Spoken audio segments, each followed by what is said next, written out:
ಕೆಲಸ ಇಲ್ಲ, ಸಂಬಳ ಇಲ್ಲ, ಬಾಡಿಗೆ ಕಟ್ಟಿಲ್ಲ, ತರಕಾರಿ ಇಲ್ಲ, ಹಾಲಿಲ್ಲ, ಸ್ಕೂಲ್ ಫೀಸ್ ಕಟ್ಟಿಲ್ಲ, ಮನೆ ಕಟ್ಟಿಲ್ಲ, ಸೈಟ್ ತಗೊಂಡಿಲ್ಲ, ಬಂಗಾರ ಇಲ್ಲ. ಅಬ್ಬಬ್ಬಾ, ಎಷ್ಟೆಲ್ಲ ಸಮಸ್ಯೆಗಳು ಅಲ್ವಾ? ಫ್ರೆಂಡು, ಒಂದ್ ಹೇಳ್ತೀನಿ, ನೆನ್ಪಿಟ್ಕೊಳ್ಳಿ. ನಮ್ಮ ದೇಹದ ಆರೋಗ್ಯ ಎಲ್ಲಿವರೆಗೂ ಚೆನ್ನಾಗಿರುತ್ತೋ ಅಲ್ಲಿವರೆಗೂ ನಮಗೆ 1000 ಸಮಸ್ಯೆಗಳಿರುತ್ತೆ. ಯಾವಾಗ ನಮ್ಮ ದೇಹದ ಆರೋಗ್ಯ ಕೆಡುತ್ತೋ ಆಗ ಉಳಿಯೋದು ಒಂದೇ ಸಮಸ್ಯೆ, ಅದು ಆರೋಗ್ಯ ಸಮಸ್ಯೆ. ಎಲ್ಲ ಸಮಸ್ಯೆಗಳನ್ನ ಎದುರಿಸೋಕೆ ಮೊದಲು ನಾವು ಚೆನ್ನಾಗಿರ್ಬೇಕು.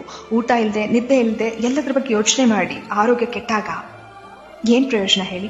ಇವತ್ತು ನಾವು ಚೆನ್ನಾಗಿದ್ದೀವಾ? ಕೈಕಾಲು ಚೆನ್ನಾಗಿದ್ದು ಹತ್ತೋಕೆ ಇಳಿಯೋಕೆ ಆಗ್ತಿದ್ಯಾ? ಖುಷಿ ಪಡಿ, ದೇವರಿಗೆ ಕೃತಜ್ಞತೆ ಹೇಳಿ. ಆಮೇಲೆ ನಿಧಾನವಾಗಿ ಕೂತು ಎಲ್ಲಾ ಸಮಸ್ಯೆ ಎದುರಿಸುವಿರಂತೆ. ಹೇಗೆ ಬದುಕು ಕಟ್ಕೋಬೇಕು, ದುಡ್ಡು ಹೇಗೆ ಮಾಡಬೇಕು, ಕಾರ್ ಹೇಗೆ ತಗೋಬೇಕು, EMI ಕಟ್ಟಬೇಕಾ, ಆಮೇಲೆ ಯೋಚನೆ ಮಾಡಿ. ಆದ್ರೆ ಅದೆಲ್ಲದಕ್ಕಿಂತ ಮುಖ್ಯವಾದದ್ದು ಸರಿಯಾದ ಊಟದ ಕ್ರಮ, ನಿದ್ದೆ, ವ್ಯಾಯಾಮ, ಮನಸ್ಸು ದೇಹನ ದೃಢವಾಗಿಟ್ಕೊಳ್ಳೋದು. ಯಾಕೆಂದ್ರೆ ಆರೋಗ್ಯ ಸರಿ ಇಲ್ಲ ಅಂದ್ಕೊಳ್ಳಿ, ನಾವು ಇದ್ಯಾವುದ್ರ ಬಗ್ಗೆನೂ ಯೋಚನೆ ಮಾಡಕ್ಕೆ ಹೋಗಲ್ಲ ಫ್ರೆಂಡು. ಮತ್ತೆ ಯಾವಾಗಪ್ಪ ಹುಷಾರಾಗ್ತೀನಿ, ಮೊದಲಿನ ತರ ಯಾವಾಗ ಆಗ್ತೀನಿ, ನನ್ನ ಕೆಲಸ ನಾನೇ ಯಾವಾಗ ಮಾಡ್ಕೋತೀನಿ, ಎಲ್ಲ ಕಡೆ ಯಾವಾಗ ಓಡಾಡ್ತೀನಿ, ಇಷ್ಟಪಟ್ಟಿದ್ದು ಯಾವಾಗ ತಿಂತೀನಿ ಅನ್ಸುತ್ತೆ. ನಿಮ್ಮ ಆರೋಗ್ಯವನ್ನ ಜೋಪಾನವಾಗಿ ನೋಡ್ಕೊಳ್ಳಿ. ನಿಮ್ಮ ದೇಹವನ್ನ ಪ್ರೀತಿಸಿ, ರಕ್ಷಿಸಿ, ಆರೈಕೆ ಮಾಡಿ.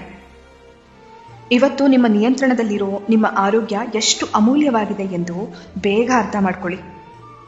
ಎನ್ನ ಕಾಲೇ ಕಂಬ, ದೇಹವೇ ದೇಗುಲ, ಶಿರವೇ ಹೊನ್ನ ಕಳಶವಯ್ಯ ಎಂಬ ಬಸವಣ್ಣನವರ ವಚನದಂತೆ ನಮ್ಮ ದೇಹ ಶಿವ ನೆಲೆಸುವ ದೇವಾಲಯವಾಗಲಿ, ಆರೋಗ್ಯವೇ ಮಹಾಭಾಗ್ಯವಾಗಲಿ.